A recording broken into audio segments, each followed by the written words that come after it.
January 6th Select Committee has just weeks remaining to finish its work and issue its final report. What we've shown you over the last 4 months has been centered on the evidence that has come overwhelmingly from Republican witnesses. President Trump had a premeditated plan to declare that the election was fraudulent and stolen before Election Day. It's a complete scam. The Unselect Committee is a complete and total scam. The chairman be and is hereby directed to subpoena Donald J. Trump. The House Select Committee investigating January 6th voted just moments ago to subpoena former President Trump. Welcome to Red and Blue. I'm Caitlin Huey-Burns, coming to you from our Washington, D.C. bureau. Thanks for joining us on this busy news day. I'm joined tonight by two of my CBS News colleagues, John Dickerson, who, of course, is our chief political analyst and senior national correspondent, and CBS News congressional correspondent, Scott MacFarlane. So the House panel held what will be likely the last public hearing before the midterms, and the moment many had been waiting for throughout this process, a vote to subpoena the former president. We are obligated to seek answers directly from the man who set this all in motion, and every American is entitled to those answers, so we can act now to protect our republic. So this afternoon, I am offering this resolution that the committee direct the chairman to issue a subpoena for relevant documents and testimony under oath from Donald John Trump in connection with the January 6th attack on the United States Capitol. Of course, we don't know if the former president will comply, but we can get a hint from a number of his closest allies who have already refused throughout this process. Scott, what do you have? Caitlin, this seminal moment, the U.S. House Committee approving a request for a subpoena for Donald Trump came after an extended argument as to why it was justified. First of all, in their presentation today, they said Trump agitated this crowd, then directed them to the Capitol, even knowing some of them may have been armed. They also said he engaged in a dereliction of duty, not taking action despite the danger. If we lift up the Capitol and show you the second floor and reacquaint you with some of these images, you'll recall at about 2:25 p.m., it was his own vice president rushing out of the Senate chamber, evacuating for his own safety. And the House side, at about the same time, members of the U.S. House in grave danger as the group approaches the House floor. Members hiding, evacuating, some with gas masks on in the upper level. What the committee argued today is that Donald Trump could have taken action, should have taken action, but didn't take action and was instead watching these images on television, and that it was House leaders and Senate leaders in that video they showed making calls trying to mobilize the National Guard. This is not the first subpoena this committee has issued, and some of the subpoenas they've issued have been defied, and the full U.S. House has recommended at least 4 people for criminal prosecution for contempt of Congress for defying a committee subpoena. Dan Scavino, former Trump aide, Mark Meadows, the former Trump chief of staff, were recommended for prosecution. The Justice Department declined to prosecute. Peter Navarro, the former White House trade advisor, was charged with contempt of Congress. He's set to go on trial in mid-November. Then, of course, there's Steve Bannon. He's already been on trial for contempt of Congress for defying this committee's subpoena, and he was convicted by a D.C. jury in a matter of just a few hours. He's facing sentencing and facing possible jail time. His sentencing is set for later this month. Now we have another subpoena likely to be issued by this panel for the former president, Donald Trump. Caitlin? Scott MacFarlane, thank you. For more on this, Denver Riggleman joins me now. He's a former congressman who worked as a January 6th committee investigator. And, of course, he's also the author of a recent book called The Breach, about his time serving on the panel. Congressman, good to see you. Thanks for being with us. So the biggest news really coming out of this committee meeting today was the subpoena issued for the former president. What is the effect of that, practically speaking? So, I think it's entirely appropriate, to subpoena the president or to ask for an interview. But I think it's the right thing at the wrong time. We've had the facts and data for a long time. And I think what it's going to do, it actually might, if since I used to be a Republican, it could spark some real enthusiasm in the GOP. When you look at the generic polling and things like that, it almost gets to a point that, you wonder if they're trying to use this as a witch hunt or so that they waited till the midterms. and that could be damaging. So although I want to try to tax as much as anyone else, I would humbly submit that I probably would have done this months ago. And it also calls into question, should we have subpoenaed sitting congressmen and congresswomen, right? Or should we have subpoenaed individuals like Jenny Thomas? So for me, it could cause some issues. You always want to follow the data, but again, the right thing at the wrong time for me. So if they had issued the subpoena a while ago, it would have had a different kind of political outcome, you think? Yeah, I mean, for me, I just look at the data and the facts as we're going forward. And, the committee's done a fantastic job. When you look at what they presented, the way that they've woven that story together based on not only President Trump's state of mind at that time, but other individuals who were organizing this, whether it was rally planners or even some of those connections into the White House from right-wing extremist groups, which I've talked about in the past. I think, for me, coming not from a political background, even though I was in Congress, I think you strike as soon as you get the data and facts. And what I've been saying about this is the committee has done a wonderful job with the public trust, right? We already know that the lunatics are running these. They've proven that. But for me, I want to know more about the command and control infrastructure. I want to know about the second and third layers. And we have a lot of data on that. So I still think there's a long way to go to find out how it was actually carried out. But I don't think it's any question that President Trump is quite culpable, in how this went down on January 6th in his own words and actions. Yeah, you mentioned the possibility of issuing subpoenas for members of Congress. What are the other kind of missing puzzle pieces here, or do you think we've kind of reached the conclusion? I mean, you alluded to the idea of having more investigative issues to look into. Well, Congress has limited authorities, and it's up to the DOJ and FBI now for some of this, but we have so much data. So for me, I know, if we could have ever gotten those White House phone numbers on who called the rioter on the afternoon of January 6th from a White House desk. And that was an outgoing call from the White House, not an incoming call. And also more about an oath keeper, contacting Andrew Giuliani, the text messages between Andrew Giuliani, who worked in the White House in November, December of 2020, and Kelly Sorrell. And also individuals, rally planners that were also directly connected to Rhodes and Tarrio, the oath keepers and the Proud Boys. What phone numbers and desk phone numbers and cell numbers from the White House were they connected with? I think the DOJ and FBI might be looking at this, but we have so many phone records. I think those link connections need to be fleshed out because we know the person who had the commander's intent, Trump. He said, I won this. We need to overturn the election. That's pretty much just basically what happened. And individuals followed him. But how did that happen at every layer? And what does it look like when you have the legislative, executive, and a legal strategy, three sides of the triangle that are moving in the same direction? I think there's a lot more that's going to be on the committee report, and I think there's a lot more that's going to come out from the DOJ and FBI about this. Yeah, I was going to ask, I mean, obviously from where you sit, you can't say what the FBI, what the DOJ will do, but do you think the committee has so far provided enough evidence for an indictment of some sort? With what I've seen, with data and things like that, when you look at obstruction of Congress or you look at, the military term, dereliction of duty, I don't know if that's an indictment. I would say that right now on 5149 that there won't be, not to President Trump. I think you're going to see a lot of people underneath of him, actually get that kind of treatment, at the federal level. But I think there's more of an issue with the classified documents of Mar-a-Lago and what states are doing, like Georgia with President Trump.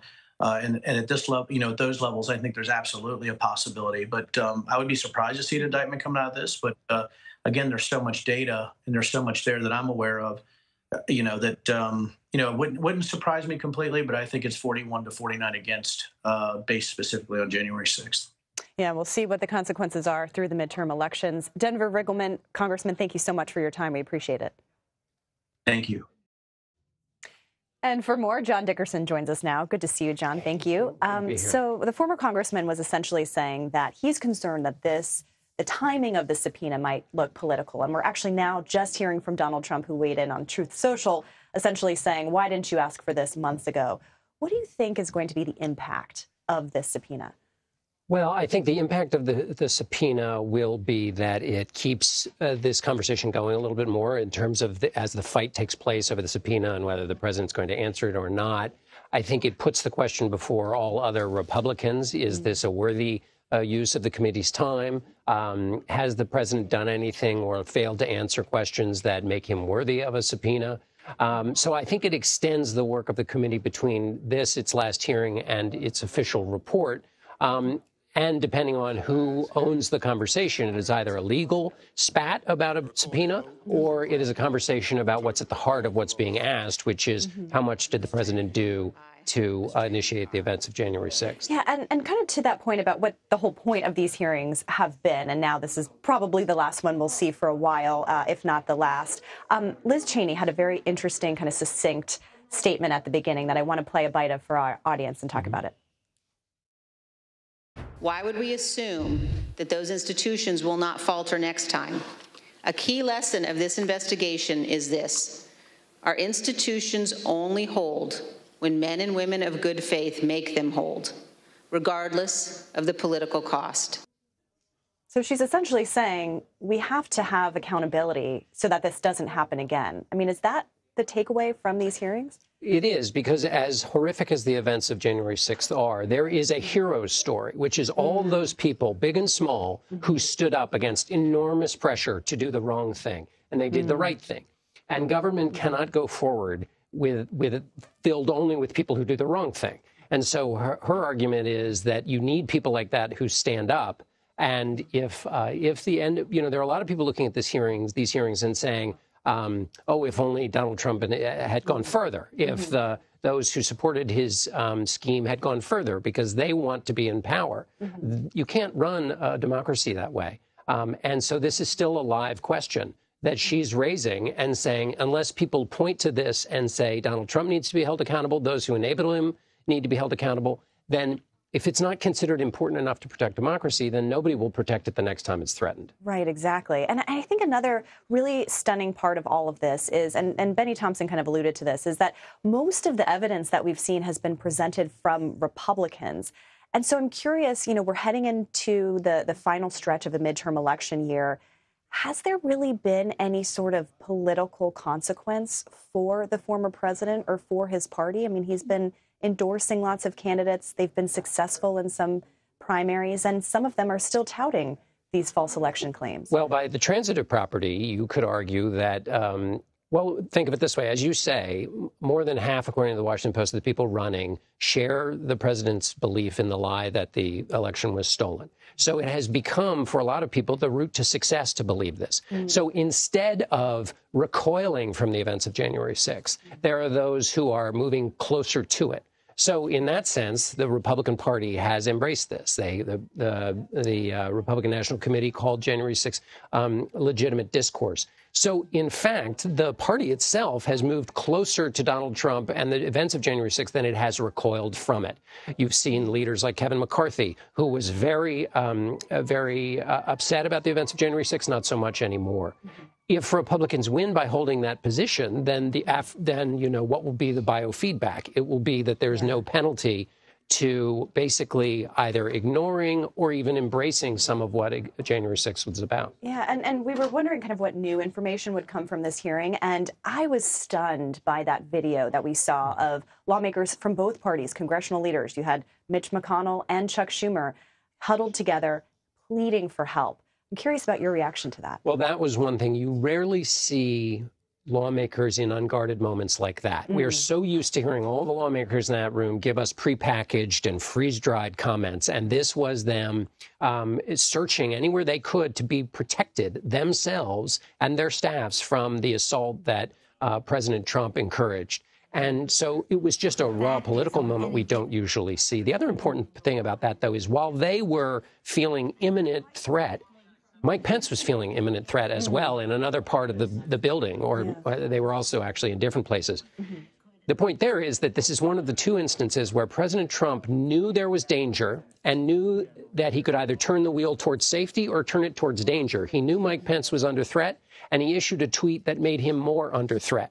So he took the chance of the moment. Instead of turning to safety, he turned to danger. The other, of course, being what we heard about in testimony today, is the Secret Service let him know that people were armed outside of his rally. He welcomed those people in. They didn't get in. But in other words, he knew there were armed members of his support team out there, and he was trying to encourage them to participate in this, what became a riot. Yeah, connecting some more dots here. And as we wait to see what else they can find. John Dickerson, I know you'll have a lot more on your show later tonight at 7 p.m. We'll give you a nice plug for that. Right back at this desk. Thank you so much. And we have new details about what the Secret Service knew about that threat that John was just describing in the days leading up to January 6th. We'll discuss what we learned today. You're streaming Red and Blue, reporting across the political divide.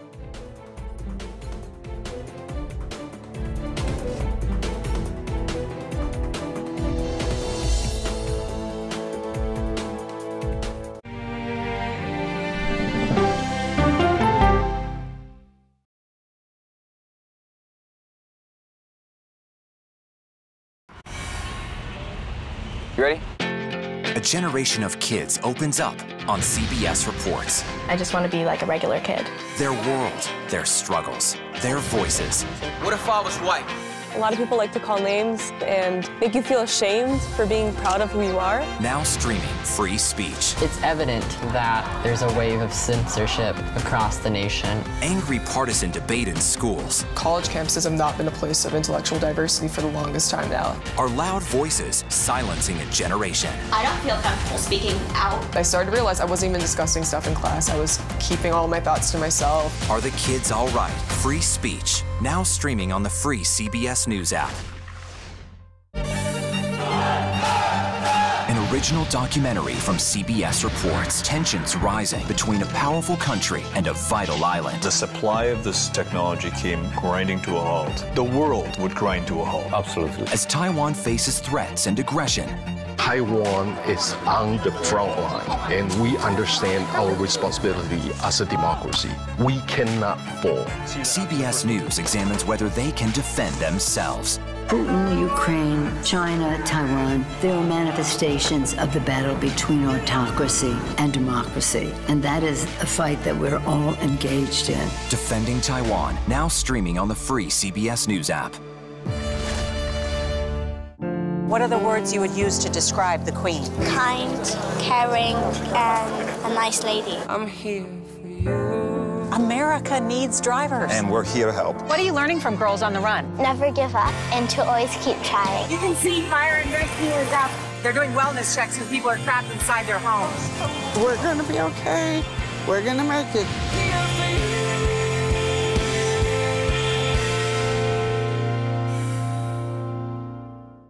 We are so excited, we just can't hide it.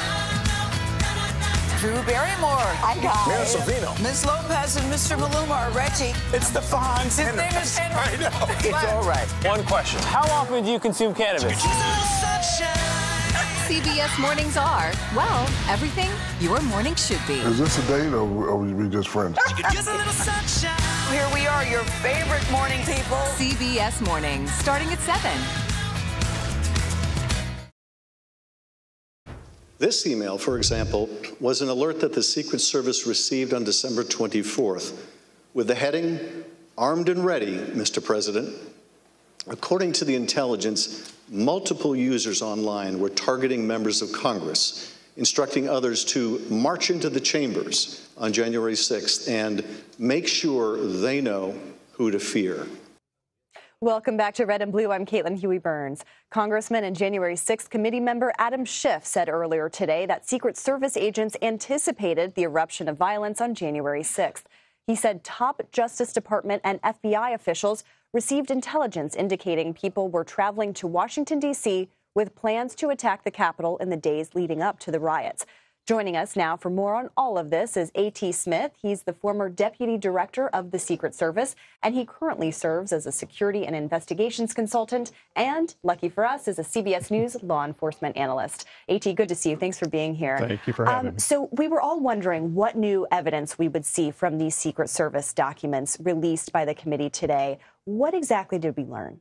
Well, we learned that there was a healthy amount of intelligence that they had acquired prior to January the 6th. And as I said earlier, it looks like maybe some of that intelligence was not acted upon, and certainly it should have been, because as we go back to 9/11, we talked a lot about connecting the dots, and hopefully the dots were connected here, although it doesn't look like all of them were. Yeah, what were some of those failures that were identified? Well, there was, I guess, specific information about some of the groups having what they were calling quick response units, and that they were storing weapons in various places. And it seems to me that that kind of information should have been followed up on by either some of the law enforcement agencies that were in that particular jurisdiction, or possibly the FBI, or maybe even the Secret Service, although that's not normally their legal landscape, if you will. It was something that if the information had been passed, could have been followed up on and should have been. Yeah, we have a bite from Schiff that I want to play, kind of talking about these weapons that were apparently known about. Let's take a listen. The Secret Service was aware of weapons possessed by those gathered at rallies in D.C. as early as the evening before. Take this document, for instance, which details multiple arrests in the crowds demonstrating on January 5th. Those arrests were for weapons offenses, handguns, high-capacity feeding devices, ammunition. What the Secret Service saw on the 6th was entirely consistent with the violent rhetoric circulating in the days before the joint session. So I guess the question is, why wasn't there more action, given what they knew? Well, that's the question that needs to be answered. And again, hopefully the Secret Service will come forward as far as the leadership goes and tell us a little bit more about that than we already know. As I said, it would have been normal to notify the other agencies that were involved in the activities on January the 6th to try to develop either more intelligence or more information about, in all likelihood, where these weapons were stored. Yeah, do you expect that the Secret Service will come forward with that information? I hope that they will. You know, the idea here is that everyone should be transparent that's involved in this. And I know there's been some pushback from the Secret Service. Obviously, of late, they have turned over a lot of documents, so hopefully they'll be transparent going forward on this particular subject as well. Still a lot of questions about some of those text messages also. Yes. If you kind of take a step back, I'm curious if you are concerned that all of this has had an effect on whether people can trust the Secret Service, whether that's had any sort of dampening on the public perception of it or kind of within the agency itself. I think a little bit of both. I know that we've heard a lot of talk about, you know, a career agent who was put in a political position at the White House, Mr. Ornato. That's never been done, as far as I know, in Secret Service history. So I think that dampened the morale quite a bit. And I think some of the information that we've seen of late regarding the missing texts and so forth, even if that was an innocent mistake, it doesn't look that way. And I think so there is some eroding, if you will, of public trust. And my sources tell me the eroding of some morale within the agency. And does that have an impact on agents' ability to do their jobs? I don't think so. I think the agents are going to do their job. They know what their mandate is. And they know what their responsibilities are, particularly when it comes to protective activities. So I don't think it will in any way lessen the work that they do. But by the same token, it could have some impact on how they feel about themselves or how they feel about the agency. Certainly in the spotlight after these hearings. Sure. A.T. Smith, good to see you. Thank you so much for your analysis. We appreciate you being here. Thank you for having me. And this investigation was meant to shed light on what happened for everyday Americans and also for the history books. We'll discuss what its legacy might be with my colleague, John Dickerson, who's up next. You're streaming Red and Blue.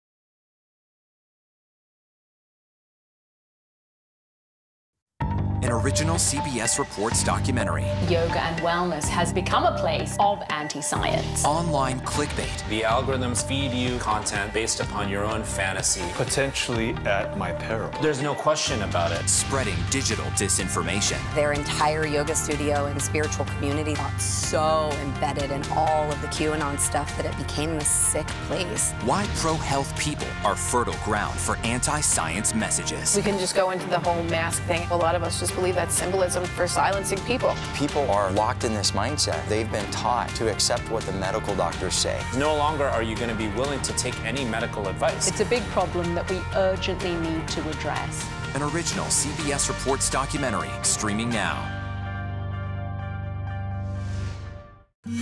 An original CBS Reports documentary. We need to put an end to this territorial status. Will statehood create a better Puerto Rico? So that we have the same quality of life that you see in the States. What do you worry about? Me living here in the future. They're giving incentives to non-Puerto Ricans to come to Puerto Rico and extract our natural resources and take over our land. Vacation in Puerto Rico, and in exchange for that, you don't pay taxes. Why would I allow somebody who abused me for 123 years to then consume me? An original CBS Reports documentary streaming now. When weather turns extreme, massive and rapidly intensifying hurricane, every second counts. Hurricane Fiona slams Puerto Rico with flooding and power outages. CBS News and the Weather Channel bringing virtual weather technology so advanced, so real. Well over 9 feet. This is not survivable. You'll have time to get prepared. You want to have the advantage on severe weather days. It just may save your life. Feel the forecast. Weather when it matters most on CBS Mornings. People from every corner of America facing challenges. Everyone is just looking for some type of connection. Just raise your hand and say, hey, I'd like to help. Coming together to find solutions. We are going to do something about it. Their stories are our stories. Welcome to Eye on America. Stream now on the free CBS News app. We are so excited, we just can't hide it. CBS Mornings are, well, everything your morning should be. Let's do it! Let's go! CBS Mornings, starting at 7. Stories that inform, inspire, and brighten your day. I've been waiting patiently for something like this. Make every day a little more like Sunday morning. Here comes the sun. Stream on the free CBS News app Tuesday mornings. President Trump had a premeditated plan to declare that the election was fraudulent and stolen before Election Day, before he knew the election results. He made his stolen election claims on election night against the advice of his campaign without any evidence in hand. And John Dickerson rejoins us now for his final thoughts on the January 6th committee hearings. John, you know, we've been kind of talking about what the impact of these hearings will be. And we talk a lot about, you know, what the political impact will be, whether voters care in this midterm election. But I'm wondering if we can kind of take a step back and kind of look at what we can take away from these hearings and kind of the bigger historical context and kind of what the consequences might be.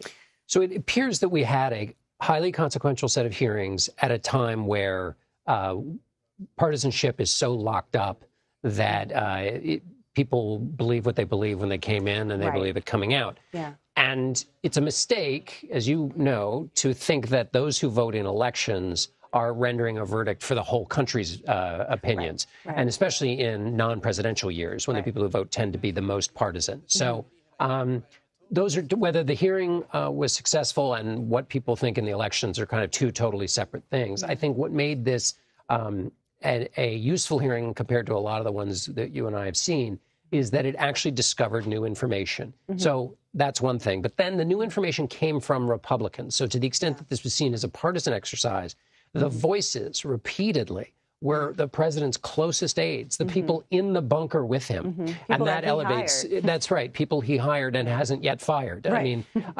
and so that gives the information much more power and weight, and which has been different than a lot of the hearings we've had before, which kind of repeat what everybody already knows. Do you think that there is any chance, you know, when you talk to Republicans, they say this is partisan, even though most of the evidence has been coming from Republicans. Do you think there's a chance for this to kind of penetrate the public consciousness of kind of what a president's power is, what it should be, if there's any limits to it? Or do you think that this kind of is just kind of the partisanship of our politics now just kind of drowns that out?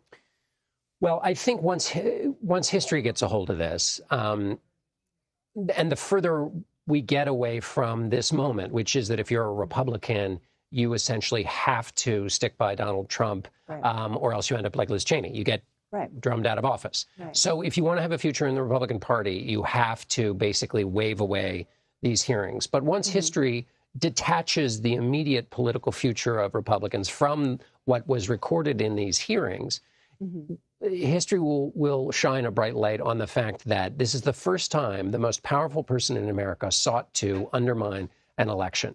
So that is still the fact that is at the center of this and will always be. And so for history, to the extent that these hearings shine a light on that, that will be a useful thing that they've done. Yeah, absolutely. It's the accountability and then the accounting for public record. That's exactly right. And there's a lot that went on the public record. Absolutely. And a good reminder of all of that at this hearing today. Well, John, I know you'll have a lot more on your show coming up. So we appreciate your time, as always, in your historical context. Thanks for being with us. And that does it for today. You can stream Red and Blue Monday through Thursday at 5 p.m. Eastern. And a reminder, if you want to watch previous episodes of the program, you can do them. You can see them anytime on our CBS News website. Just head to cbsnews.com/redandblue.